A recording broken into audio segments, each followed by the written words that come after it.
பள்ளிகளில் சாதிய மோதல்களை தடுத்தல் மற்றும் மாநில கல்விக் கொள்கை ஏற்படுத்துதல் தொடர்பான இரு விசாரணை குழுக்களின் பரிந்துரைகள் குறித்து ஆராய துணை குழுக்கள் அமைக்க தமிழக அரசு முடிவு செய்துள்ளது. பள்ளி கல்லூரிகளில் சாதிய மோதல்களை தடுக்க பரிந்துரைகள் அளிக்க ஓய்வு பெற்ற நீதியரசர் சந்துரு தலைமையிலும், தேசிய கல்விக் கொள்கைக்கு மாற்றாக மாநில கல்விக் கொள்கையை ஏற்படுத்த ஓய்வு பெற்ற டெல்லி உயர்நீதிமன்ற முன்னாள் நீதியரசர் முருகேசன் தலைமையிலும் குழுவை அமைத்து தமிழக அரசு உத்தரவிட்டது. இந்த இரு விசாரணை குழுக்கள் தொடர்பான பரிந்துரைகளும் தமிழக அரசிடம் சமர்ப்பிக்கப்பட்டுள்ளன. இந்நிலையில் இந்த இரு விசாரணை குழுக்களின் பரிந்துரைகளை ஆராய்வதற்கு துணை குழுக்களை அமைக்க தமிழக அரசு முடிவு செய்துள்ளது.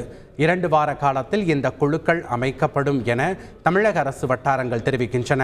துணை குழுக்கள் அமைக்கப்பட்டு 2 நீதியரசர்களும் அளித்த பரிந்துரைகளை ஆராய்ந்து அமல்படுத்துவதற்கு சாத்தியமான அம்சங்கள் தமிழக அரசிடம் வழங்கப்படும் எனவும், அதன் பின்னரே பரிந்துரைகளை தமிழக அரசு அமல்படுத்த உள்ளதாகவும் தகவல் வெளியாகியுள்ளது. செய்திகளை உடனுக்குடன் தெரிந்து கொள்ள உடனே சப்ஸ்கிரைப் பண்ணுங்க.